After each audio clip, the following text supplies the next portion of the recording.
নমস্কার বন্ধুরা, আমি প্রীতি। জলছবি গল্পের আসরে আপনাদের সকলকে স্বাগত জানাই। আজ আপনারা শুনবেন শ্রদ্ধেয় লেখিকা কাঞ্চনমালা দেবীর কলমে ভবিতব্য। তাহলে চলুন বন্ধুরা, আর বেশি দেরি না করে শুরু করা যাক আজকের গল্প ভবিতব্য।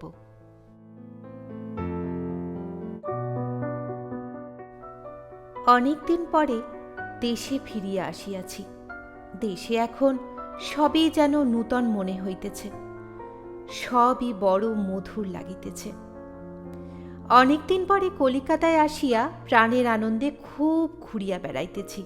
থিয়েটার, সার্কাস, আলিপুরের চিড়িয়াখানা, জাদুঘর, ইডেন গার্ডেন, গড়ের মাঠ দেখিয়া যেন আর আশা মিটিতেছে না।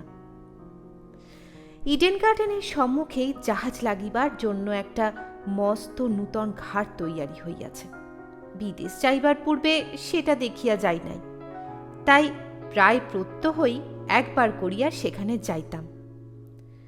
প্রতিদিন কত লোক আসিত, কত লোক জাহাজে চড়িয়া চলিয়াও যাইত, তাই দেখিতাম। যেটির উপরে স্টিমার স্টেশন, সেখানে অনেকগুলি লোক লস্কর থাকে। তাহারা সকলেই প্রায় চট্টগ্রাম নিবাসী। ক্রমে তাহাদিগের সহিত আলাপ হইয়া গেল। যে তাহাদিগের সারেং, সে কাজ না থাকিলে জেটির ডেকে বসিয়া জাল বুনিত ও আমার সহিত গল্প করিত। তাহার নাম আব্দুল। বিশাল কর্ণফুলী নদীর তীরে তাহার বাস। পৃথিবীতে এমন দেশ নাই যাহা সে দেখে নাই। আজীবন বড় বড় জাহাজে খালাসি ও লস্করের কাজ করিয়া বুড়া বয়সে সে এই জেটির সারেঙের পদ পাইয়াছে। আব্দুল ডেকে বসিয়া ক্ষিপ্র হস্তে জাল বুনিয়া যাইত আর আমাকে নানান দেশের গল্প শুনাইত। বিদেশ হইতে আসিয়া আমি এখনও বাড়ি যাই নাই শুনিয়া বৃদ্ধ বড়ই আশ্চর্যান্বিত হইয়া গেল। আমাকে বলিল, বাবু, আমি ভাবিয়াছিলাম কলিকাতাতেই আপনার বাড়ি। দেশে আমার কেহ নাই। যাহারা আমার ছিল তাহাদের হারাইয়া উদাস প্রাণে ৭০ বর্ষ বয়সে মহাসমুদ্রের পাড়ে গিয়াছিলাম। শুনিয়া বৃদ্ধ দুঃখিত হইল। জ্ঞাতি যাহারা আছেন তাহারা যে আমাকে দেখিয়া বিশেষ সন্তুষ্ট হইবেন না, তাহা বলিবা মাত্র বৃদ্ধ বুঝিতে পারিল। তাহার দেশেও তাহার জ্ঞাতিবর্গ আছে। সে যখন দেশে দেশে ঘুরিয়া বেড়াইত, তখন তাহারা সানন্দে তাহার জমি জমার অংশগুলি ফাঁকি দিয়া লইয়াছিল। তাহার পর বৃদ্ধ যখন শুনিল যে আমার বয়স ২৬ বৎসর, কিন্তু তখনও বিবাহ করি নাই, তখন সে বড়ই দুঃখিত হইল। বৃদ্ধ বলিল যে বৃদ্ধা স্ত্রী ও শিশু কন্যা ব্যতীত তাহার জীবনের আর কোনো বন্ধন নাই। সে দেশে ফিরিয়া আসিয়াছে, কিন্তু তথাপি তাহার স্ত্রী কন্যার নিকট হইতে বহু দূরে আছে। কন্যাটিকে দেখিবার জন্য সময় সময় তাহার মন বড়ই ব্যাকুল হইয়া ওঠে।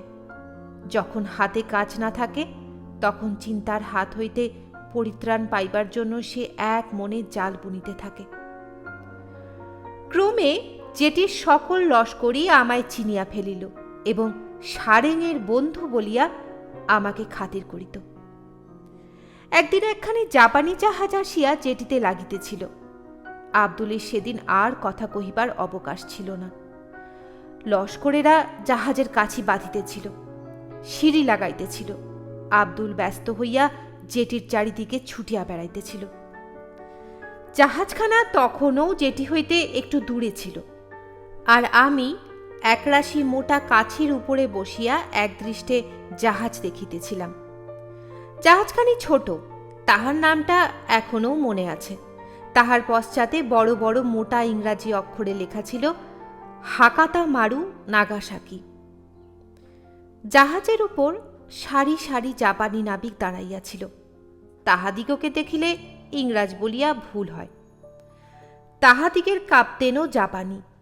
যখন জাহাজখানা জেটি হইতে ১০ হাত কি ১৫ হাত তফাত আছে, তখন জাহাজের প্রথম শ্রেণীর একটি কামরা হইতে ৩-৪ বৎসরের একটি শিশু বাহির হইয়া আসিয়া বারান্দায় দাঁড়াইল। তাহার সঙ্গে সঙ্গেই একটি বাঙালি বালিকাও কামরা হইতে বাহির হইয়া আসিল। জাহাজ লাগিবে বলিয়া খালাসিরা রেলিং খুলিয়া লইতেছিল। বালক আসিয়া যেখানে দাঁড়াইল সেখানকার রেলিং ঢিল হইয়াছিল। বালক ভর দিবা মাত্র রেলিং খুলিয়া জলে পড়িয়া গেল। ঝোঁক সামলাইতে না পারিয়া বালকও গঙ্গার জলে পড়িয়া গেল। বালককে জলে পড়িয়া দেখিয়া বালিকা চিৎকার করিয়া বলিয়া উঠিল, মা খোকা! তাহার শেষ কথাগুলি শোনা গেল না, কারণ সেও সেই সঙ্গে জলে ঝাঁপাইয়া পড়িল। বালককে জলে পড়িতে দেখিয়া আমিও তাহার উদ্ধারের জন্য জলে লাফাইয়া পড়িয়াছিলাম, কিন্তু আমার পূর্বেই বালিকা ঝাঁপাইয়া পড়িয়াছিল। আমি জলে পড়িয়াই ডুব দিলাম। আমি ডুবিবার পূর্বে জলে আরেকটা গুরুভার দ্রব্যের পতন শব্দ শুনিতে পাইলাম। এক মুহূর্ত পরেই কাহার কাপড় আমার হাতে ঠেকিল। টানিয়া দেখিলাম কাপড় খোলা। গঙ্গার মৃত্তিকার স্পর্শ করিয়াই বালকের দেহ পাইলাম। জলে পড়িয়া বালক তলাইয়া গিয়াছিল। তাহার পরনের কাপড়খানি তখনও স্রোতের বেগে ভাসিতেছিল। বালকের দেহ লইয়া যখন উপরে উঠিলাম তখন জাহাজ ও জেটির লোকেরা চিৎকার করিয়া উঠিল, শুনিতে পাইলাম। সকলে চিৎকার করিয়া জাহাজ থামাইতে বলিল। জেটির উপর হইতে ৫-৭ জন লোক আমার হাত হইতে বালকের দেহ তুলিয়া লইল। এমন সময় প্রায় ২০ হাত দূরে আব্দুল ভাসিয়া উঠিল।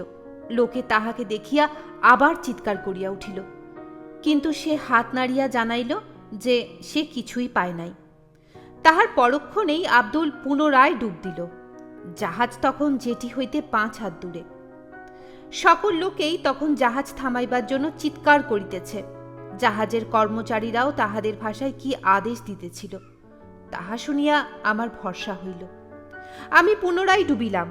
২-৩ বার ডুব দিয়া গঙ্গা মৃত্তিকা স্পর্শ করিলাম। চতুর্থবারে বালিকাকে পাইলাম। তখনও তাহার চেতনা ছিল। সে সবলে আমার হাত চাপিয়া ধরিল। আমি তখন তাহাকে লইয়া উপরে উঠিতে লাগিলাম।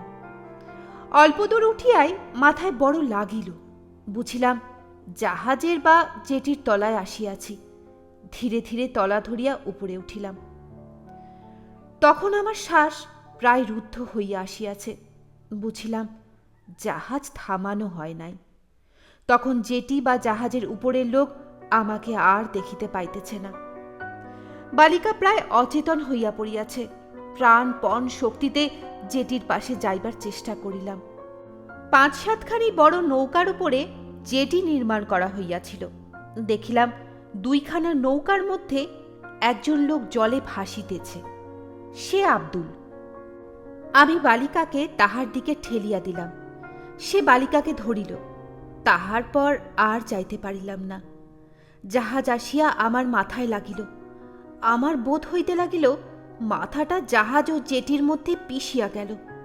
কে যেন চারিদিকে অন্ধকার ঢালিয়া দিল। তাহার পর সব অন্ধকার। যেদিন আমার সামান্য একটু জ্ঞান হইল, সেদিন মনে হইল যেন একটা প্রকাণ্ড ঘরের ভিতর কয়খানি খাট রহিয়াছে। তাহার একখানিতে আমি শুইয়া আছি। মাথাটা যেন বড় ভারী, একেবারে তুলিতে পারি না। বিছানা ও বালিশগুলা বড় শক্ত। এক একবার মনে করি কথা বলি, কিন্তু কাহাকে বলিব খুঁজিয়া পাই না। মাঝে মাঝে একটি বালিকা আসিয়া আমার পাশে দাঁড়াইয়া থাকে, তাহার পর আবার চলিয়া যায়। একবার মনে হয় তাহাকে ডাকিব, কিন্তু সে আসিলে ডাকিবার কথা মনে থাকে না। মাঝে মাঝে আবার সব অন্ধকার হইয়া যায়। তাহার পর কতদিন পর জানি না, একদিন জ্ঞান সঞ্চার হইলে দেখিলাম আমি যেন আর এক স্থানে আরেকটি ঘরে নীত হইয়াছি। বেশ ছোট ঘরটি। ভিতরটি নীল রঙের কাগজ দিয়া মোড়া। দরজা জানালাগুলিতে মোটা নীল রঙের পর্দা দিয়া ঢাকা। মাঝখানে একখানি খাট, তাহাতে নীল রঙের নেটের মশারি। ঘরের ভিতরে ২-১টি ছোট টেবিল ব্যতীত আর কিছুই ছিল না। খাটে শুইয়া আছি। ভাবিতেছি, এখানে কি করিয়া আসিলাম? এ কাহার গৃহ? পূর্বে যেখানে ছিলাম সেখানেই বা আমাকে কে লইয়া গিয়াছিল? ঘরের দরজায় পর্দা একটু ঈষৎ দুলিয়া উঠিল। সদ্য স্নাতা অবগুণ্ঠন রহিতা অনিন্দ সুন্দরী একটি কিশোরী ঘরের ভিতর প্রবেশ করিল। পা টিপিয়া টিপিয়া আমার খাটের নিকট আসিল। বিশেষ মনোযোগের সহিত আমাকে দেখিল। আমি চাহিয়া আছি দেখিয়া অপ্রস্তুত হইয়া উঠিল। তাহার মুখখানি লাল হইয়া উঠিল। সে মাথায় কাপড় টানিয়া দিয়া পলাইয়া গেল। তাহার পরে একজন গৌরবর্ণ প্রৌঢ় বয়স্ক ভদ্রলোক গৃহে প্রবেশ করিলেন। অনুমানে বুঝিলাম তিনিই গৃহস্বামী। তিনি আসিয়া আমার খাটের পাশে একখানা চেয়ার টানিয়া বসিলেন। ধীরে ধীরে আমার অঙ্গ স্পর্শ করিলেন। তাহার পর জিজ্ঞাসা করিলেন, আপনি এখন কেমন আছেন? আমি মাথা নাড়িয়া জানাইলাম যে ভালো আছি। তখন আমাকে অধিক কথা কহিতে নিষেধ করিয়া তিনি ঘর হইতে চলিয়া গেলেন। আমি বিছানায় পড়িয়া আকাশ পাতাল চিন্তা করিতে লাগিলাম। সেই দিন সন্ধ্যার সময় একজন পরিচিত ব্যক্তি আমার ঘরের ভিতর প্রবেশ করিল। সে আব্দুল। আব্দুলের নিকট সমস্ত সংবাদ পাইলাম। গৃহস্বামীর নাম শ্রীযুক্ত রসময় নন্দী। তিনি বর্মা প্রবাসী। রেঙ্গুনের রেল অফিসের উচ্চপদস্থ কর্মচারী। বহুদিন পরে অবকাশ লইয়া দেশে আসিয়াছেন। জাহাজ হইতে তাহারই পুত্রকন্যা জলে পড়িয়া গিয়াছিল। জাহাজে ধাক্কা লাগিয়া আমি অজ্ঞান হইয়া জলে ডুবিয়া গিয়াছিলাম। আব্দুল আমাকে গঙ্গা গর্ভ হইতে উদ্ধার করিয়াছিল। প্রায় 1 মাস কাল হাসপাতালে ছিলাম। তাহার পর রসময় বাবু আমাকে তাহার গৃহে আনিয়াছেন। জলের ন্যায় অর্থ ব্যয় করিয়া আমার চিকিৎসা করাইয়াছেন এবং আমার জন্য দেশে না গিয়া কলিকাতায় বাস করিতেছেন। আব্দুলের কথা শুনিতে শুনিতে আমার চোখে জল আসিল। সেদিন আব্দুল অনেক রাত্রি অবধি বসিয়া আমার সহিত গল্প করিয়া গেল। তাহার পর সে প্রায়ই আসিত। রসময় বাবু স্বয়ং আমার তত্ত্বাবধান করিতেন। কিন্তু সে কিশোরীকে আর দেখিতে পাইতাম না। সপ্তাহকাল মধ্যে সুস্থ ও সবল হইয়া উঠিলাম। গৃহস্বামীর নিকট বিদায় লইয়া বাসায় ফিরিলাম। আমার নিজের পরিচয় দিতে ভুলিয়া গিয়াছি। আমার নাম শ্রী চন্দ্রশেখর বসু। নিবাস বর্ধমান জেলার অন্তর্গত হরিশপুর গ্রামে। জীবনের প্রথম 17 বর্ষ কলিকাতায় কাটাইয়াছি। আমার পিতা আলিপুরের জজ আদালতে ওকালতি করিতেন, কিন্তু তিনি বিশেষ কিছু সঞ্চয় করিয়া রাখিয়া যাইতে পারেন নাই। 17 বর্ষ বয়সে পিতৃহীন হইয়া অন্ধকার দেখিলাম। আমি আশৈশব মাতৃহীন। কলিকাতায় আসিলাম, তখন যুদ্ধের জন্য আফ্রিকায় সৈন্য যাইতেছিল। এক পিতৃবন্ধুর অনুগ্রহে চাকরি পাইয়া দেশ ত্যাগ করিয়াছিলাম। তাহার 9 বৎসর পরে দেশে ফিরিয়াছি। কলিকাতার একটি ক্ষুদ্র গৃহে আমি এবং আমার বিদেশের সহচর রামদিন বাস করিতাম। আরোগ্য লাভ করিয়া ধীরে ধীরে বাসায় ফিরিলাম। দেখিলাম দরজায় তালা লাগাইয়া রামদিন কোথায় চলিয়া গিয়াছে। ক্লান্তি বোধ হওয়ায় দরজায় বসিয়া পড়িলাম। মাথাটা কেমন করিয়া উঠিল। কলিকাতা শহরে কেহ কাহারও খোঁজ খবর লয় না। রাস্তা দিয়া অবিরাম জনস্রোত বহিয়া যাইতেছিল, কিন্তু কেহই আমার দিকে ফিরিয়াও চাহিল না। অনেকক্ষণ পরে একটু সুস্থ বোধ করিলাম। পাশে কলেজের ছাত্রদের একটা মেস ছিল। উপরের ঘরে একটা ভাঙা হারমোনিয়াম লইয়া কে গাহিতেছিল, আমারও পরানো যাহা চায় তুমি তাই গো, আমারও পরানো যাহা চায় তোমা ছাড়া আর জগতে মোর কেহ নাই, কিছু নাই গো। ভাবিলাম রসময় বাবুর বাড়ি ফিরিয়া যাই। একখানা গাড়ি ভাড়া করিয়া চলিয়াছি। সে রাস্তা ছাড়িয়া বড় রাস্তায় পড়িয়াছি। এমন সময় পিছন হইতে কর্কশ্বরে কে আমার নাম ধরিয়া ডাকিল। ফিরিয়া দেখি বাল্যবন্ধু সতীশচন্দ্র। সে আসিয়া গাড়িতে উঠিয়া বসিল এবং গাড়োয়ানকে শ্যামপুকুর যাইতে আদেশ করিল। তাহার পর গাড়ি চলিতে আরম্ভ করিলে সে আমাকে লইয়া পড়িল। তুই গিয়াছিলি কোথায়? তোর চাকর তো তোর জন্য কাঁদিয়া আকুল। আজ 3 মাস যে তোর দেখা নেই। তুই গিয়াছিলি কোথায়? রামদিন 1 মাস তোর প্রত্যাশায় থাকিয়া আর পারিল না, আমার কাছে আসিয়া কাঁদিয়া পড়িল। আমি তোর বাসা তুলিয়া দিয়া তোর জিনিসপত্র আমার বাড়িতে আনিয়া দেশে পত্র লিখিতে ছিলাম আর কি। তোর 3 কুলে কেউ নাই তা তো জানি, তবু তোর জিনিসটা পত্তরটা তোর জ্ঞাতিরা পাইবে। সতীশচন্দ্র এক নিঃশ্বাসে কথাগুলি খুব চেঁচাইয়া বলিয়া হাঁপাইয়া উঠিল। সে চুপ করিলে আমি ধীরে ধীরে সকল কথা খুলিয়া বলিলাম। তাহা শুনিয়া তাহার চোখে জল আসিল। সতীশ মানুষটা বড় ভালো, সহজেই রাগিয়া ওঠে, কিন্তু তাহার রাগ অধিকক্ষণ থাকে না। আমার শরীর তখনও পূর্বের ন্যায় সুস্থ ও সবল হয় নাই। সতীশ বাড়ি ফিরিয়া আমার শুশ্রূষা করিতে প্রবৃত্ত হইল। 2-3 দিনের মধ্যে আমি আর তাহার হাত ছাড়াইতে পারিলাম না। 3 দিনের দিন সতীশের বাড়ি হইতে বাহির হইয়া পড়িলাম। রসময় বাবুর বাড়ির সম্মুখে গিয়া দেখি বাড়ি নিস্তব্ধ, যেন লোকজন কেহ নাই। কি জানি কেন মনটা কেমন হইয়া গেল। কম্পিত পদে বাড়ির মধ্যে প্রবেশ করিলাম। নিম্নতলে কেহ ছিল না। দ্বিতলে উঠিয়া দেখি রসময় বাবু ম্লান মুখে বসিয়া আছেন। এই কদিনের মধ্যে তিনি যেন বৃদ্ধ হইয়া পড়িয়াছেন। তাহার বয়স যেন 10 বৎসর বাড়িয়াছে।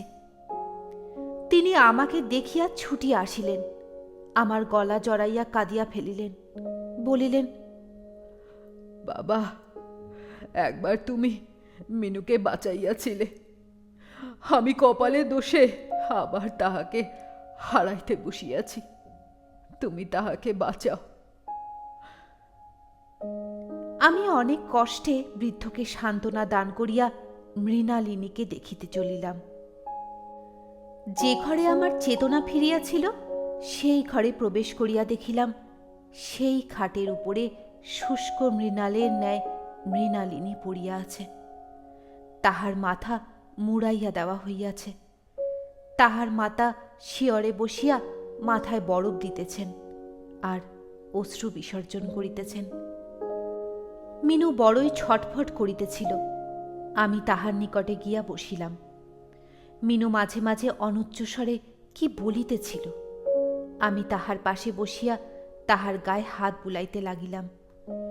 শুনিলাম ডাক্তার আসিয়া বলিয়া গিয়াছে যে তাহার মস্তিষ্কের জ্বর হইয়াছে, জীবনের আশা অতি সামান্য। তবে যদি কোনো উপায় 2-1 দিন বাঁচাইয়া রাখা যায়, তাহা হইলে রোগিণী রক্ষা পাইলেও পাইতে পারে। আমি আসিবার পর হইতে তাহার অবস্থার উন্নতি হইতে লাগিল। এইরূপে 2 দিন কাটিয়া গেল।